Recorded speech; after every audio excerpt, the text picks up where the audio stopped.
In progress. Vocês veem a exposição? Sim. Obrigada, Sim. Lourdes. Obrigada, Socorro. Boa tarde para você, Socorro. Boa tarde, Lourdinha. Boa tarde a todos que aqui estão. É muito bom, é muito recompensador ter a oportunidade de estar mais uma vez aqui conversando com vocês e de falar sobre Maria. Mas também não é fácil, porque assim, eu mesma tive a oportunidade esse ano de escrever, de falar sobre ela aqui no SEACE, e na última quarta-feira nós fomos brindados por uma exposição do Paulo Bittar, com um tema muito parecido, que acaba tirando a novidade das notícias que eu vou compartilhar aqui, né? Apesar de serem histórias com 2.000 anos ou mais. Então, aproveitando que a gente escutou a Ave Maria, que a Lourdes colocou para a gente antes da leitura de harmonização, o que eu vou pedir para vocês é que vocês se coloquem à disposição desse espírito excelso que foi Maria, que vocês realmente se deixem abraçar, se deixem embalar, para que a gente possa conversar sobre as missões de Maria. Vocês veem que eu coloquei no plural, porque, assim, estudando, eu cheguei à conclusão que ela executou uma missão principal, e nós vamos falar sobre ela, mas que Maria, na realidade, é um espírito que cumpriu várias missões ao longo de suas existências. Vejam bem, eu falei espírito, né? Tanto encarnado quanto desencarnado, ele recebeu e se desincumbiu dessas missões. O primeiro livro no qual me baseei para poder apresentar isso para vocês hoje aqui à tarde é o livro Maria de Nazaré, que é do Espírito Miramês. Esse livro é o que melhor traz para a gente, assim, uma história longa, uma história detalhada, detalhes sobre a missão espiritual que o espírito dela teve antes de encarnar.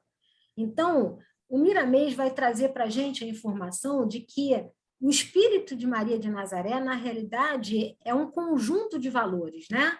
Em que espírito se encontrou o conjunto de valores necessários para acolher o governador desse planeta, né? O que viria a ser o governador do nosso planeta encarnado. Maria reúne a característica do amor, da resignação, do serviço, mas assim, é uma resignação forte, é um serviço realmente de entrega, é um amor por todos, né? A gente vai ver ao longo da história que Maria realmente personificava esses sentimentos e qualidades, né? Aqui na Terra, eles não encontrariam um espírito que tivesse esse conjunto de valores necessários para receber o nosso governador. Então, assim, Maria foi buscada, o espírito foi buscada, uma constelação próxima aqui a gente, de Miramês, na estrela de Sírius, que é uma estrela que nós podemos visualizar aqui da Terra, normalmente a estrela mais brilhante que tem no céu. Ela está 8 anos-luz da gente, e ela tem um brilho que é 23 vezes mais forte que o brilho do Sol. Um tamanho que é quase o dobro, mas um brilho muito extenso, e dizem que esse é um lugar espiritualmente muito avançado. Qual a missão desse espírito? A missão desse espírito é organizar o ambiente espiritual na Terra para a vinda de Jesus.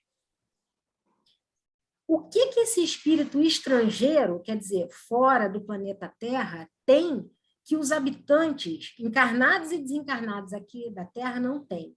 Miramês veio explicar para a gente que dentre aqueles homens, dentre aquelas pessoas mais virtuosas e admiradas que nós tivéssemos aqui na Terra, pessoas que realmente tivessem qualidades superiores, ainda assim, essas pessoas podem ter erros vergonhosos, erros que os incompatibilizariam com o próprio sentido do bem de uma forma mais ampla. O homem que tivesse encarnado aqui na Terra, a pessoa que tivesse encarnado aqui na Terra, o espírito que tivesse prestes a encarnar, quer dizer, que fosse dessa psicosfera, esse espírito era um espírito que estava em aperfeiçoamento. E aí, seria pouco para poder receber o governador do planeta. Maria, a mãe de Jesus, ela já estava em outra faixa de evolução. Por isso ela foi escolhida, por ser um espírito que já estava evoluído, que tinha uma pureza lirial nos caminhos que percorrera. Veja, ela já tinha percorrido esse caminho em outros momentos, como mulher, como mãe, como esposa, como filha, como irmã de todos os que lutam como estagiários na Terra em busca da conquista de si mesmos. Para a gente não ficar só numa fonte, eu fui procurar na literatura espírita também, onde eu poderia confirmar essa informação. E aí, apesar de ter sido essa única menção que Kardec fez à mãe do Cristo nos seus estudos, lá na Revista Espírita de janeiro de 1862, a gente tem um texto. Na verdade, esse texto enfrenta a questão da concepção, do pecado original, eu não vou entrar nisso, mas o que o Kardec falou? Por que ele compreendia que a mãe de Cristo não era manchada pelo pecado original, que era de fato que estava estabelecido pela Igreja Católica? Como é que poderia ser isso? A explicação que Kardec achou muito simples para a inteligência de Kardec, foi que Deus enviou um espírito puro que não pertencia à raça culpada e exilada, que seriam as nossas fontes, né? Seria a fonte dos espíritos habitantes da Terra, para que esse espírito puro encarnasse na Terra e desempenhasse essa augusta missão. Do mesmo modo que, de vez em quando, Deus envia outros espíritos superiores para que impulsione o progresso e apresse o desenvolvimento do nosso orbe. Então, Maria teria sido dessa categoria de espíritos. E, além de Kardec, que obra a gente pode estudar e que confirma isso? É de Emmanuel, né, psicografada pelo Chico, A Caminho da Luz. Esse livro é bastante interessante porque ele fala da formação do nosso planeta, fala da formação dos povos que habitam o nosso planeta, conta um pouco da história de Jesus, porque isso faz parte da história do planeta.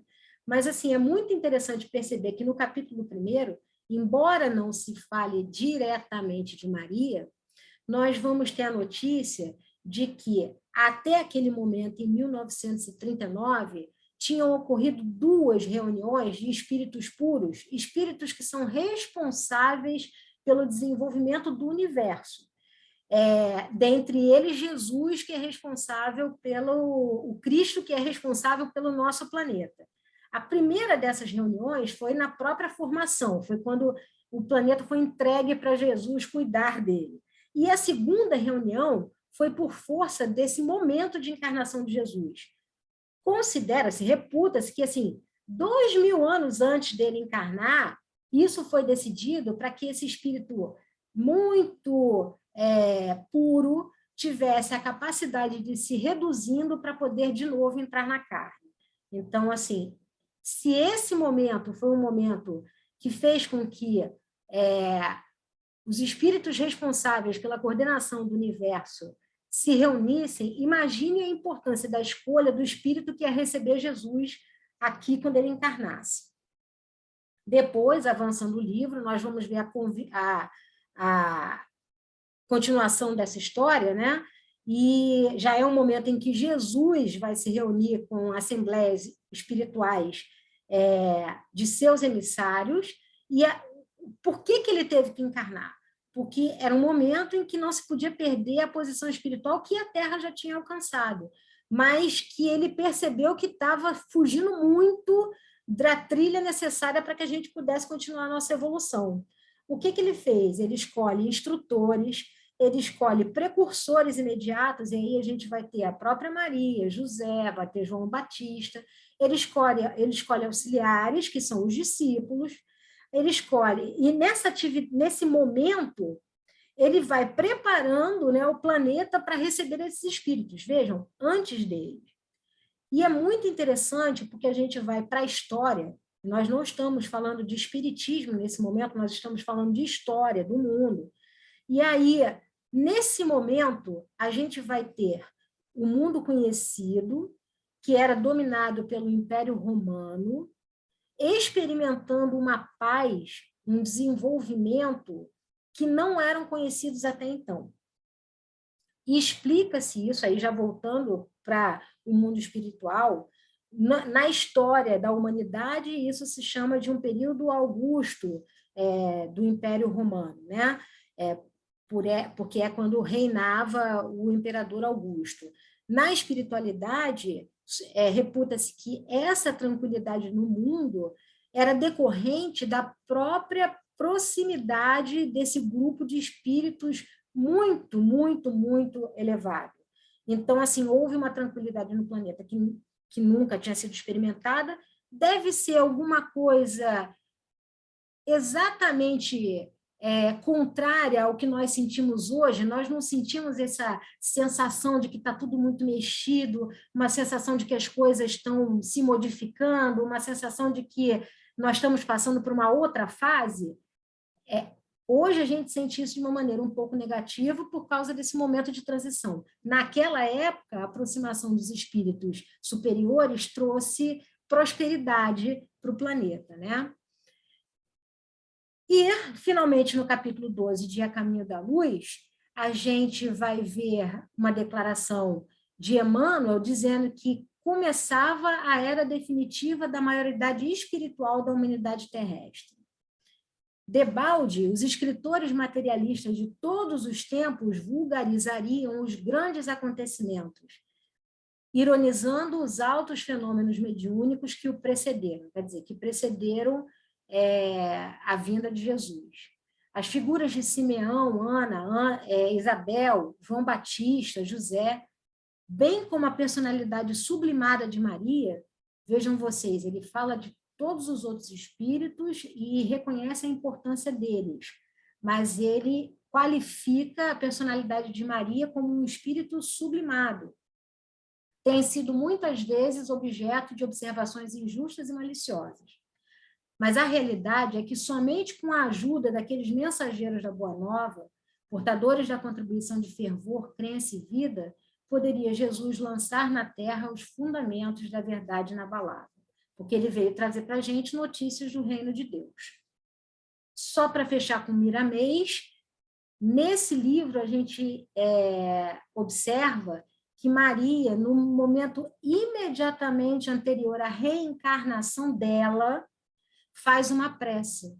E nessa prece, antes de encarnar, ela fala assim: Senhor, quando aceitei, assumi todos os compromissos e torna-vos a afirmar que estou disposta a voltar à terra quantas vezes achardes conveniente, até que essa mesma terra vos conheça e se torne um reino de paz e uma coisa de amor. Eu sou a vossa escrava, fazei de mim segundo a vossa vontade. Eu destaquei essa frase em vermelho e eu vou pedir para vocês que se lembrem dela, porque Maria, ao longo da sua existência, seja ela como espírito desencarnado ou como espírito encarnado, em vários momentos fala palavras muito similares a essa. E aí você percebe o espírito de serviço do qual ela se veste, né? O quanto ela estava disponível para Deus, de acordo com a vontade dele. Eu vou, então, passar para a segunda missão de Maria, né? A missão que Maria recebeu já não mais como espírito, mas Maria já recebeu essa missão como mulher. É o momento da anunciação. Essa figura nos mostra o momento em que o anjo Gabriel vem comunicar para Maria que ela iria receber Jesus. E aí essa mulher, porque a gente não pode esquecer nunca da sua condição humana no momento em que ela estava encarnada, essa mulher recebeu o anúncio da seguinte maneira: Eis que conceberás no ventre e darás à luz a um filho, a quem chamarás pelo nome de Jesus. Maria, porém, disse ao anjo: Como será isso, visto que não conheço o homem? Quer dizer, ela nunca tinha tido relações sexuais. Em resposta, o anjo lhe disse: O Espírito Santo virá sobre ti, e o poder do Altíssimo te cobrirá com sua sombra. Disse Maria: Eis a serva do Senhor, suceda comigo segundo a tua palavra. E o anjo afastou-se dela. Então, a gente vai ver as narrativas de Miramês nos falam que Gabriel era um espírito que acompanhou Maria durante muito tempo, na erraticidade, antes dela encarnar. E, na realidade, esse momento ela estava rememorando, né? O importante desse trecho é a utilização da mesma frase que ela utilizou antes de estar encarnada. Maria é o personagem bíblico, vocês podem pegar as antigas escrituras dos judeus, ela vai ser a primeira personagem bíblica que vai obedecer a Deus sem questionamento. E essa é a grande diferença dela para todos os espíritos que a antecederam. Isso daria uma outra palestra também muito boa. Eu vou fazer uma curtíssima consideração sobre a sociedade hebraica. Maria era uma mocinha, Maria tinha supostos 13, 15 anos, quando ela recebeu a visita desse anjo. Maria ia aparecer grávida numa pequena vila no interior do Oriente Médio, lá em Nazaré. E nós estamos dentro de uma sociedade patriarcal, onde as mulheres não têm direitos, onde as mulheres são objetos dos homens, e onde, se elas não casarem, elas vão ficar pertencendo à sua família para o resto da vida. Então, essa é a realidade no entorno dela. E mesmo assim, ela foi lá e disse, tá tudo bem, estou esperando aí o que Deus decidir por mim.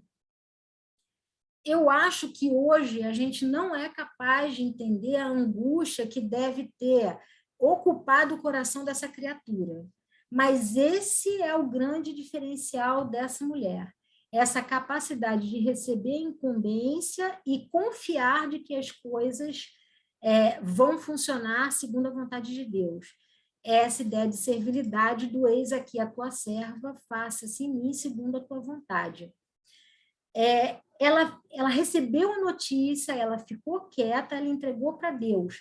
Vejam, José de primeira reagiu àquilo, ficou em dúvida das obrigações dele. E aí, como a Maria esperou Deus agir, também foi enviado um anjo para José para informá-lo das responsabilidades do que ele provavelmente já tinha se comprometido na espiritualidade.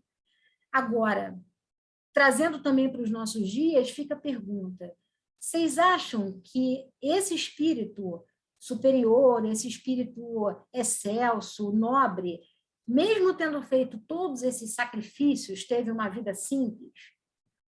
Da mesma maneira, eu pergunto para vocês: vocês acham que nós, simplesmente por sermos espíritas, nós vamos ter facilidade durante a vida? Enfim. Só um instantinho, porque agora o PowerPoint deu uma paradinha. Foi.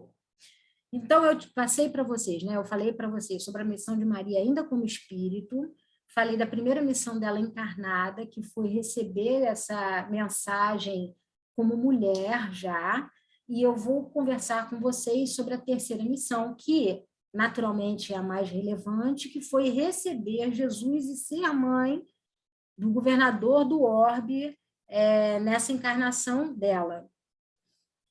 Recorri ao Livro dos Espíritos, diz lá ele na pergunta 582. Kardec fez a seguinte pergunta: pode-se considerar como missão a paternidade? E aqui eu vou ampliar: paternidade e maternidade, né? São funções iguais. E os espíritos responderam para Kardec: é sem contestação possível uma verdadeira missão.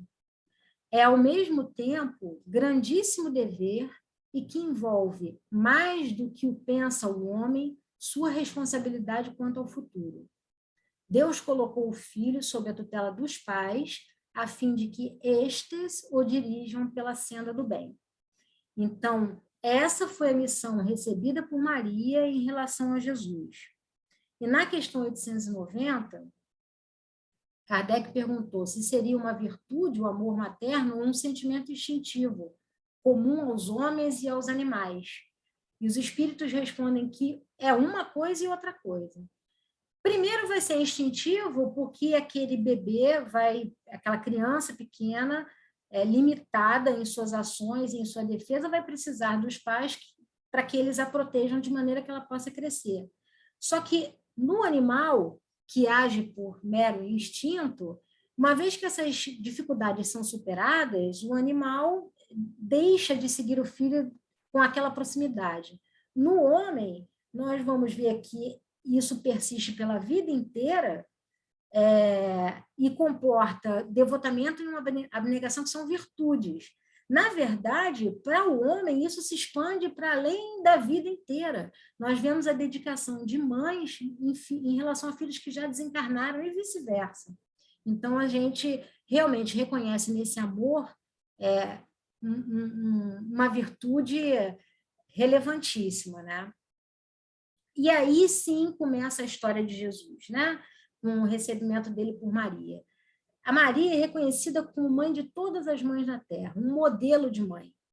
E nessa condição humana, porque a gente não pode esquecer que a partir do momento que ela reencarnou, ela adquire essa condição humana e as limitações do ser humano, ela vai experimentar muitas angústias, apesar dela ser um espírito evoluído. Muito cedo mesmo, Maria percebeu que tinha algumas coisas estranhas naquela criaturinha que era Jesus, né? E uma das histórias que exemplificam essas diferenças em Jesus, a gente vai ter naquela passagem do Evangelho, aí é o de Lucas, onde a família toda tinha saído de Nazaré e tinha ido para Jerusalém para a festa de Páscoa, porque era assim que todos os judeus faziam na época, e durante os festejos, eles meio que se desgarravam e voltavam a se encontrar na caravana que voltava para a cidade. E aí conta a história que Maria e José voltavam para Nazaré, só que Jesus não estava entre as pessoas. Eles foram perguntando para um e para outro, ninguém mais tinha visto Jesus. Eles abandonam a caravana e voltam para Jerusalém. Quando eles voltam para Jerusalém, qual não foi a surpresa de Maria, quando está lá no meio do templo Jesus, um garotote lá, sei lá, uns 12 anos de idade, batendo papo com os rabinos, né, com os homens da lei, que são os maiores conhecedores da lei, de igual para igual. Maria vai ao encontro dele, e ao vê-lo ele se surpreende, e a mãe pergunta para ele: filho, por que agiste assim conosco? Eis que teu pai e eu aflito te procurávamos, aflitos. Ele lhes respondeu: por que me procuravam? Não sabiam que eu preciso estar nas coisas de meu pai? Eles, porém, não compreenderam as palavras que ele lhe dissera. Não tinha como eles entenderem o que Jesus estava falando para ele. Então desceu com eles, indo para Nazaré e submetendo-se a eles. Sua mãe, porém, guardava todas essas coisas no coração. Então, assim, Jesus não era uma criança normal daquele tempo. Ele já tinha um comportamento que o diferenciava. Outra passagem em relação a essas peculiaridades de Jesus, a gente vai ter numa conversa que Humberto de Campos narra em Boa Nova, que Isabel, que era prima de Maria, e Maria, uma vez se encontraram e elas estavam conversando sobre os filhos, que são Jesus, filho de Maria, e João Batista, o nosso patrono, precursor de Jesus.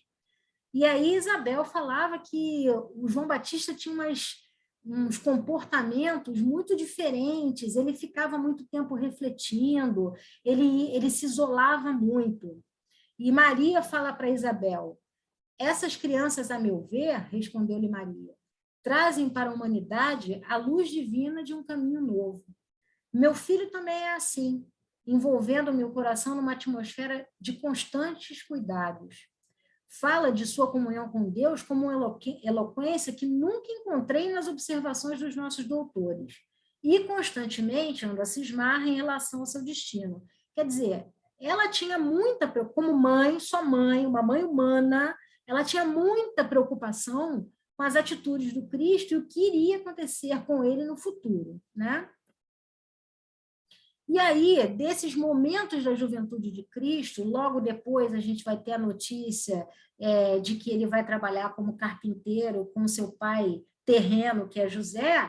A gente vai pular no tempo e os evangelhos só trazem novas notícias de Jesus quando ele inicia o messianato dele. Ele já vai estar com 30 anos. E aí o período que a gente vê é dos 30 aos 33 dele. E aí, assim, durante esse período do messianato, Maria viu Jesus distribuir tanta saúde. Ele curou cego, paraplégico, leproso, distribuía amor. Ele modificou a vida de Maria de Madalena. Ele tinha uma paciência enorme com o ímpeto de Pedro. E ele trouxe esperança, porque Jesus foi o homem que veio dizer que o reino de Deus era para todo mundo. Até então, o reino de Deus era um lugar para escolhidos, a felicidade não era para todo mundo.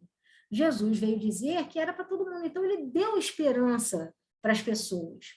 Naquele momento onde tudo ia bem, talvez Maria tenha pensado que as suas preocupações com aquele menino Jesus, diferente, fossem preocupações infundadas. Mas hoje em dia a gente sabe que não foi bem assim.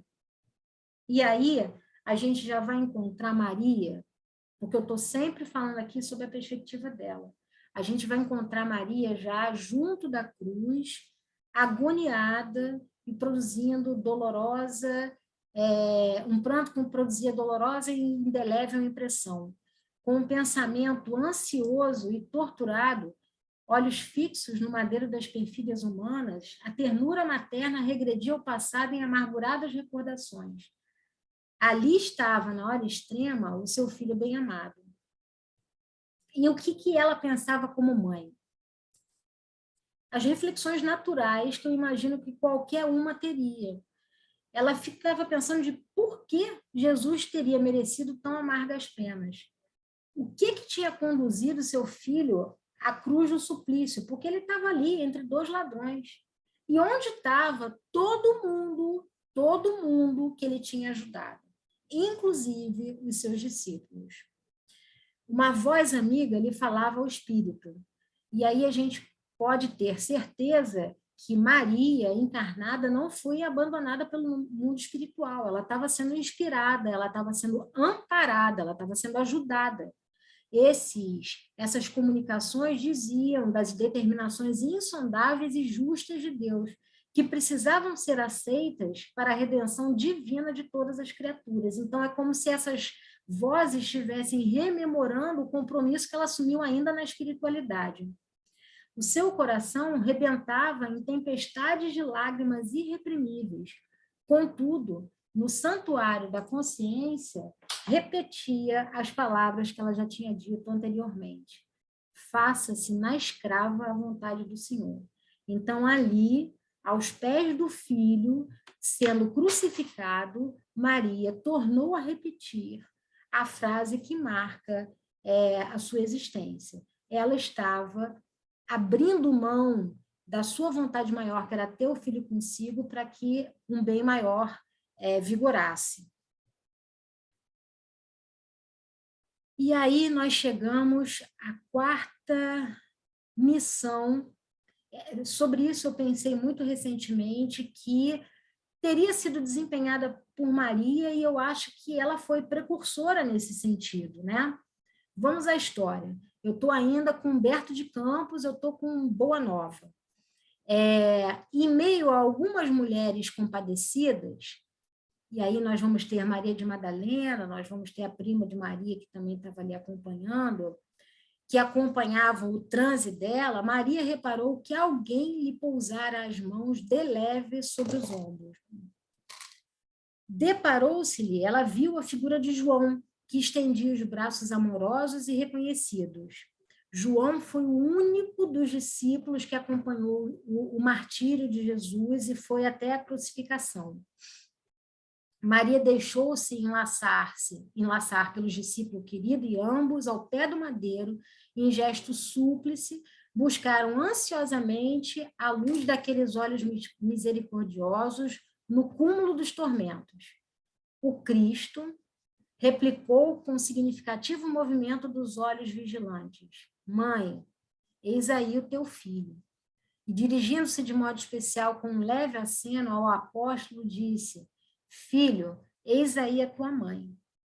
Se nós formos olhar essa cena da perspectiva do Cristo, a gente vai perceber que ele deixou aí a maior lição possível, que é a lição do amor universal. Nós somos todos irmãos.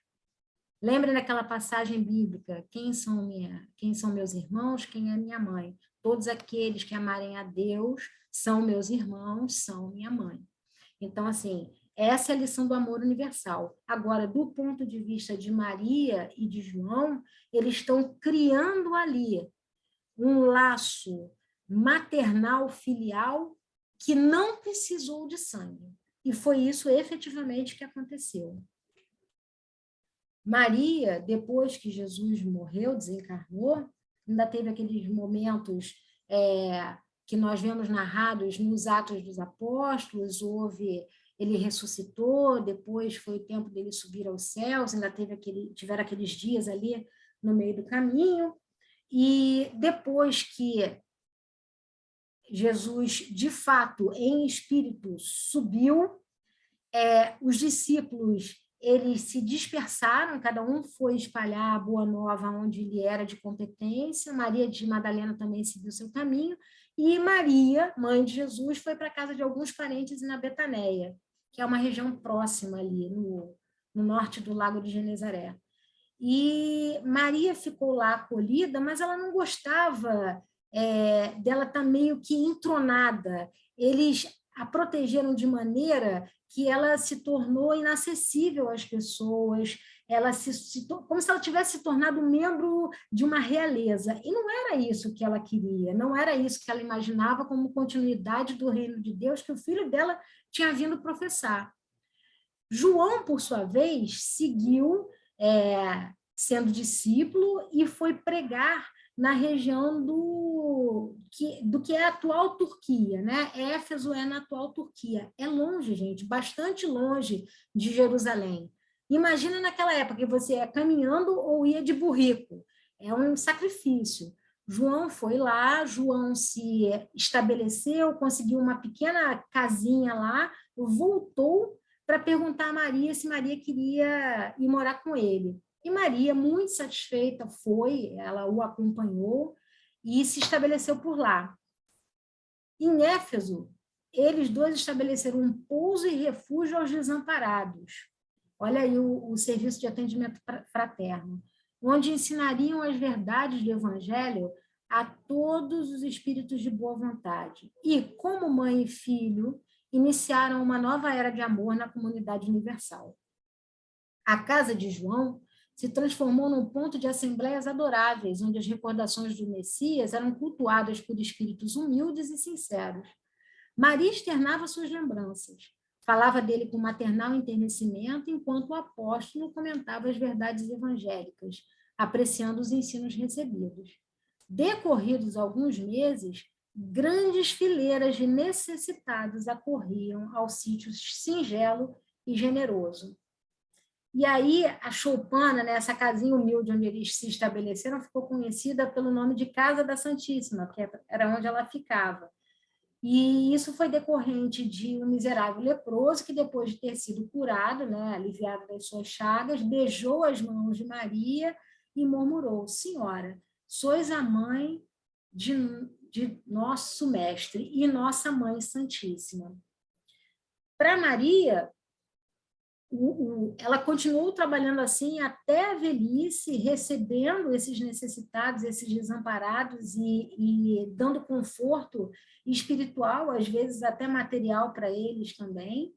E como quem transpõe os dias em labores honestos e proveitosos, seu coração experimentava grato repouso, iluminado pelo luar da esperança e pelas estrelas fulgurantes da criança imorredoura.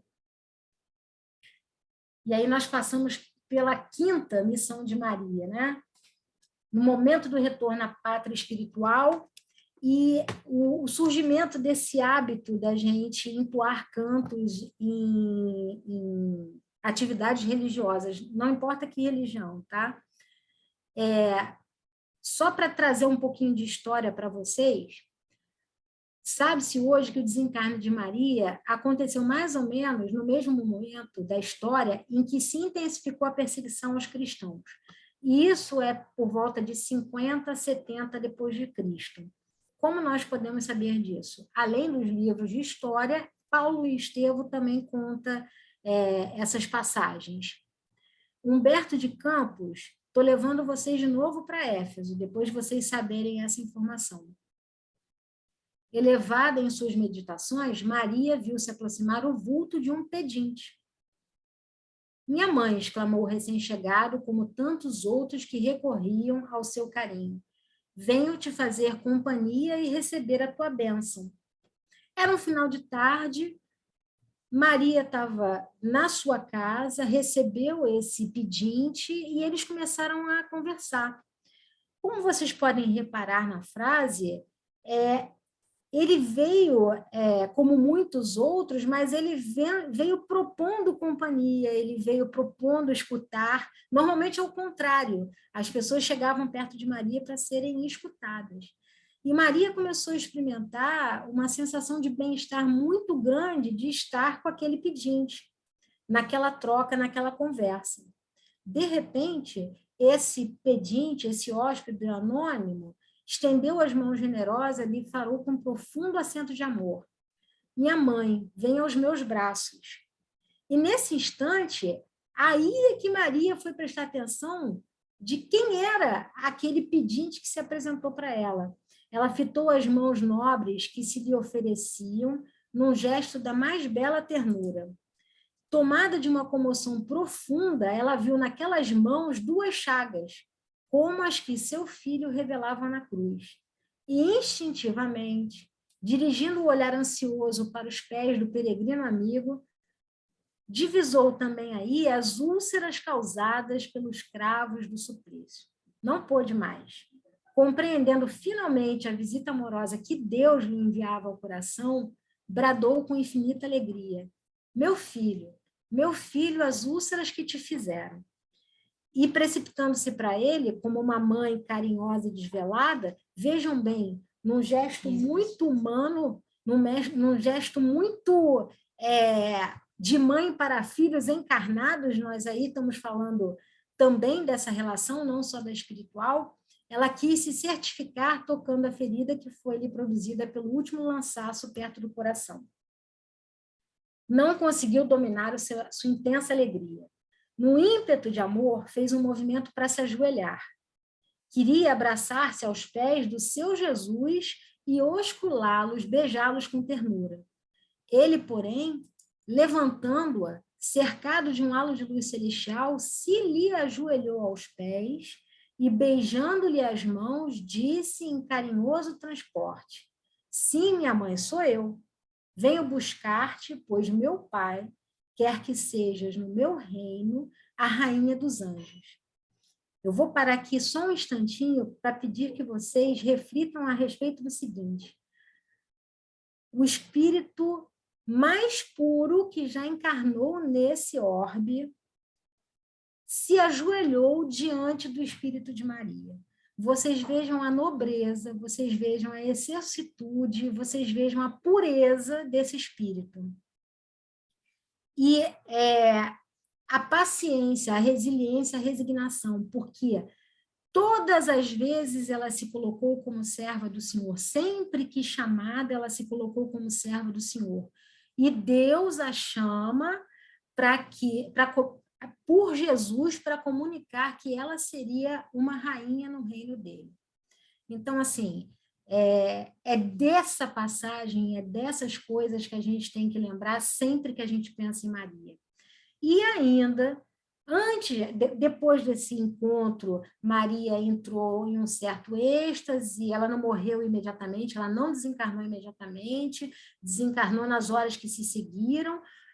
O espírito dela foi recebida por uma legião de anjos, mas ela não foi direto para o mundo espiritual, ela pediu para passar por Nazaré, ela pediu para passar por Jerusalém, para reconhecer o palco dos seus momentos mais alegres quando estava encarnada. E depois, Maria foi, preocupada que estava com os cristãos que estavam sofrendo perseguição por defenderem a doutrina de Cristo, do filho dela, ela foi em espírito às prisões em Roma. E chegando lá, ela encontrou um grupo imenso de pessoas que estava lá para ser martirizado. As pessoas tristes, abandonadas, famintas, passando por frio, tudo menos positivo que poderia acontecer. Querendo inspirar aquelas pessoas, querendo ajudá-las, ela chega muito próxima de uma moça, e aí a gente pode até rememorar de uma moça, talvez inocente, como ela foi quando ela recebeu as mensagens do anjo Gabriel, e ela inspirou aquela moça para cantar. Humberto de Campos conta para a gente que o canto daquela moça se espraiou naquelas prisões e que deu uma força que ajudou de maneira imensa todos aqueles que estavam aguardando a sua hora derradeira, porque eles iam ser martirizados mesmo, né? Então, essa foi a derradeira atitude de Maria quando deixou a terra nessa ocasião.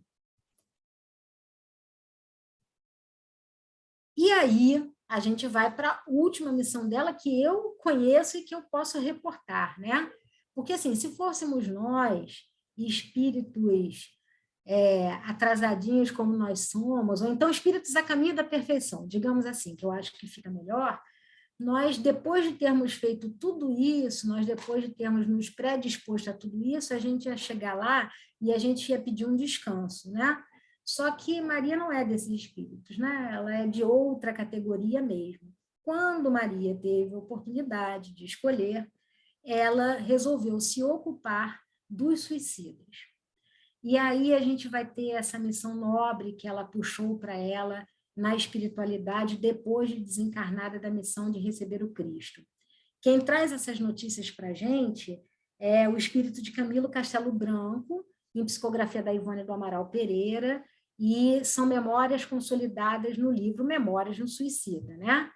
Lá a gente aprende todas as atividades que são desenvolvidas no Hospital Maria de Nazaré, que é uma instalação imensa que tem na espiritualidade, que vai socorrer os espíritos que já têm, os espíritos suicidas que já têm condição disso, e vai tratar esses nossos irmãozinhos, entendeu? Ela tem um grupo de pessoas, os servos de Maria, que trabalham por ela, porque assim, ela mesmo não pode estar envolvida pessoalmente nessa atividade, porque narram para a gente no nosso livro que se Maria fosse ao Hospital Maria de Nazaré para pessoalmente auxiliar, as pessoas paralisariam suas atividades, porque todo mundo ia ficar imantado, todo mundo ia ficar magnetizado por aquele espírito exuberante dela. Então, assim, ela tem prepostos, ela tem representantes que realizam esse trabalho sob a coordenação dela. Só 3 curiosidades que a gente aprende em Memórias de um Suicida. Uma, que aquele hábito que os cristãos desenvolveram de fazer uma oração às 18 horas, com Maria em pensamento, é um hábito que nos foi inspirado no mundo espiritual. Eles fazem isso lá e eles nos levam a fazer isso também aqui enquanto encarnados.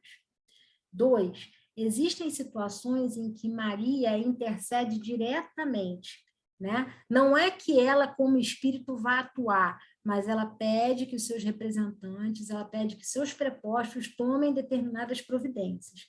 Então, se vocês tiverem curiosidade, vão ao Memórias do Suicida e procurem o capítulo que fala sobre Jerônimo.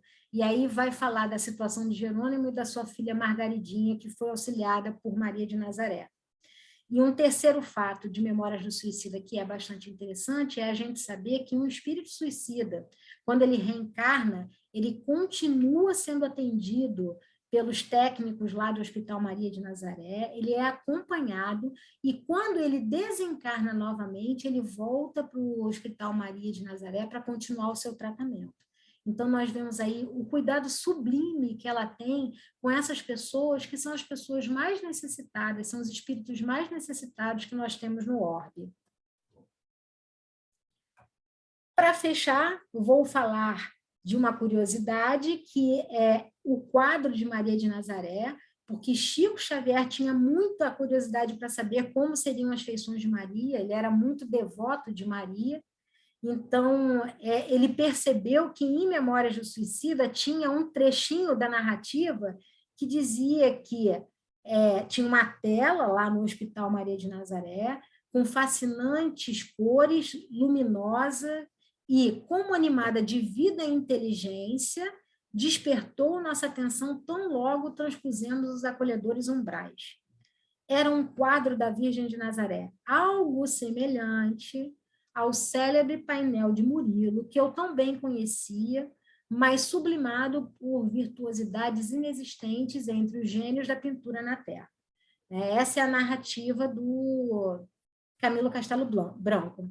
E aí, Chico Xavier virou para Emmanuel e pediu para Emmanuel se havia possibilidade dele fazer um retrato falado por um artista que conseguisse decifrar o que Emmanuel falaria através de Chico, para fazer um retrato de Maria de Nazaré. E assim foi feito, né?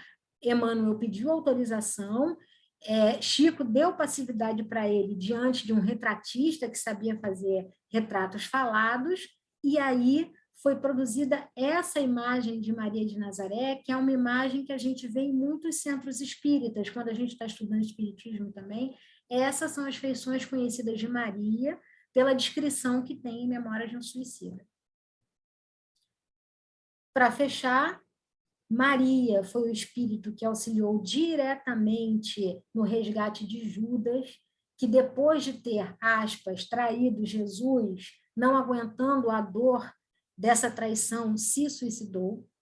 E aí, muitos anos depois, continuava no Vale dos Suicidas, em regiões umbralinas, e quem foi lá auxiliá-lo no resgate foi Maria. E o fato de que nós temos essas notícias da infância de Jesus no Evangelho de Lucas, porque o Evangelho de Lucas, que também é conhecido como o Evangelho de Maria,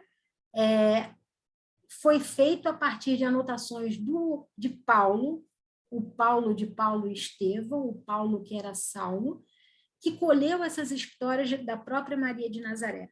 Então, essas passagens de Jesus que nós temos no Evangelho de Lucas são passagens que foram contadas pela própria Maria de Nazaré.